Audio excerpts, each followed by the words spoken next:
इस सेशन में हम जानकारी लेंगे इमेज टैग के बारे में। इंटरनेट की दुनिया में काफ़ी सारी जानकारियाँ इमेजेस से दी जाती हैं, जैसे कि फेसबुक पे इमेज पोस्ट करना या इसके अतिरिक्त काफ़ी सारी वेबसाइट्स पे काफ़ी सारी इमेजेस लगाई जाती हैं। इमेजेस जो है बहुत इंपॉर्टेंट पार्ट है आज की डेट में इंटरनेट का। आप भी अपनी वेबसाइट या वेब पेजेस में इमेजेस को लगा सकते हैं। इसको लगाने के लिए हम इमेज टैग का प्रयोग करते हैं। इमेज टैग एक इनलाइन एलिमेंट है। अपने वेब पेज में इमेजेस को शो करने के लिए आपको काफ़ी सारी प्रॉपर्टीज को वैल्यू देनी होती है।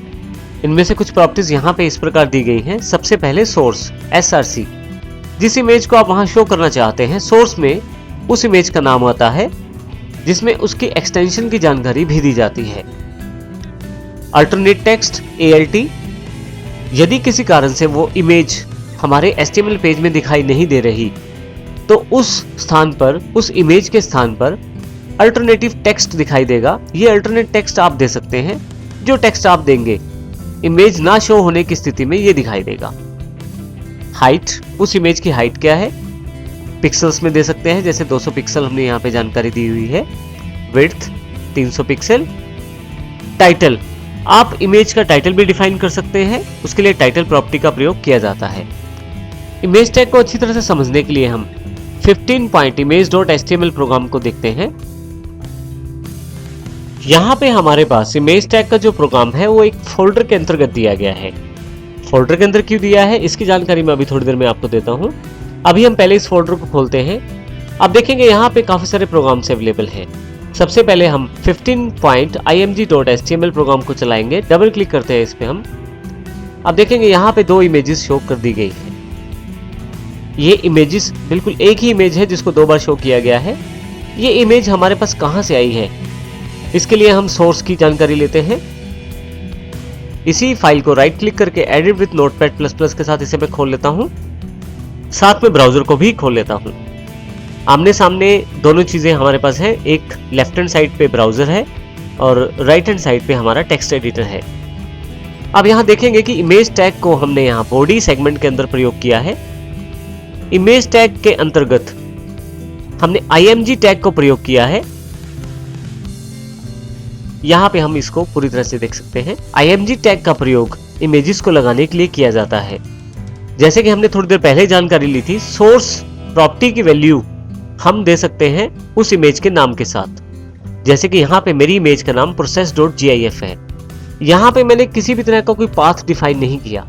उसका कारण ये है कि उसी फोल्डर में ये फाइल पड़ी हुई है process.gif, जिस फोल्डर में मेरे पास ये image.html फाइल है।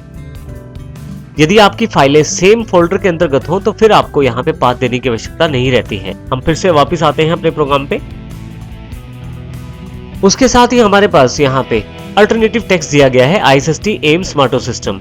किसी कारण से अगर ये इमेज दिखाई नहीं देती तो हमारे ब्राउजर में अल्टरनेटिव टेक्स्ट दिखाई जाएगा।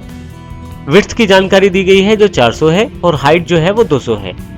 मैं यहाँ विड्थ को अपने अनुसार चेंज भी कर सकता हूँ। जैसे मैं इस इमेज को, इसकी विड्थ बढ़ा लेता हूँ और यहाँ पे इस इमेज का हाइट बढ़ा लेता हूँ। इस फाइल को सेव कर देता हूँ और फिर से यहाँ पे रिफ्रेश कर देता हूँ। आप देखेंगे नीचे वाला जो पिक्चर है वो थोड़ा सा बड़ा हो गया है, क्योंकि उसका साइज जो है वो इस वक्त डिफरेंट है और अलग है। पहले वाला इमेज छोटा है और दूसरे वाला इमेज बड़ा है। यहाँ पे मैं इस इमेज टैग को हटा देता हूँ, तो इसके लिए मैं सिलेक्ट कर लेता हूँ डिलीट, फाइल को सेव कर लेता हूँ और फिर से यहाँ पे रिफ्रेश कर देता हूँ ब्राउजर को। तो आप देखेंगे केवल एक ही इमेज यहाँ पे रह गई है। यहाँ पे जैसे हमने एट्रीब्यूट्स की बात की थी, सोर्स एट्रीब्यूट में यदि किसी कारण से इमेज का नाम गलत हो जाए तो ये इमेज का नाम यहाँ प्रिंट नहीं होगा। जैसे कि यहाँ पे मेरे पास इमेज का नाम जो है मैं इसे चेंज कर देता हूँ। इसकी एक्सटेंशन थोड़ी सी मैं गलत कर देता हूँ और इसे सेव कर देता हूँ। जैसे ही मैं इसको ब्राउजर में रिफ्रेश करता हूँ, आप देखेंगे कि इमेज दिखाई नहीं दे रही, जबकि इमेज का नाम मैंने यहाँ दिया है, परंतु एक्सटेंशन गलत होने की वजह से या किसी कारण से नाम गलत हो या पाथ गलत हो, अर्थात आपकी इमेज वहां पे है ही नहीं जहां का रेफरेंस आप इमेज का दे रहे हैं, तो उस केस में इमेज नहीं दिखाई जाएगी वेब पेज पे, बल्कि अल्टरनेटिव टेक्स्ट दिखाया जाएगा। ये उन ब्राउजर्स के लिए भी इस्तेमाल किया जाता है जो ओल्ड हैं और नई इमेजेस वाले कंट्रोल्स को नहीं संभाल सकते, या उस स्थान पर भी प्रयोग किया जाता है जहां पे किसी कारण से आपकी इमेज शो नहीं हो रही। अल्टरनेटिव टेक्स्ट का प्रयोग कर सकते हैं।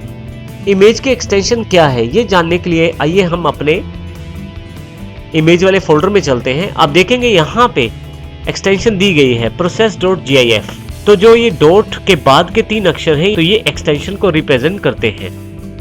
अगर मैं इसे राइट क्लिक करके प्रॉपर्टीज में जाकर देखूं तो उसमें भी यहाँ टाइप ऑफ फाइल की जानकारी दी जाती है। तो जब भी आप किसी इमेज का रेफरेंस देते हैं तो जरूरी है कि आप एक्सटेंशन को सही ढंग से देखें और उस एक्सटेंशन को वहां पे जरूर दें। एक्सटेंशन गलत होने की स्थिति में या इमेज का नाम गलत होने की स्थिति में आपके पास अल्टरनेटिव टेक्स्ट को शो किया जाता है, जैसे कि यहाँ पे किया जा रहा है। तो इस प्रकार आप अपनी इमेजेस को रेफरेंस देते समय उसके नाम और एक्सटेंशन का ध्यान जरूर रखें। मैं यहाँ फिर से एक्सटेंशन ठीक कर देता हूँ और इसे सेव कर देता हूँ। फाइनली फिर से यहाँ पे रिफ्रेश करता हूँ तो मेरी इमेज यहाँ पे वापस आ जाती है। तो इस प्रकार मैं इमेज टैग के अंतर्गत अल्टरनेटिव टेक्स्ट और सोर्स को प्रयोग कर सकता हूँ।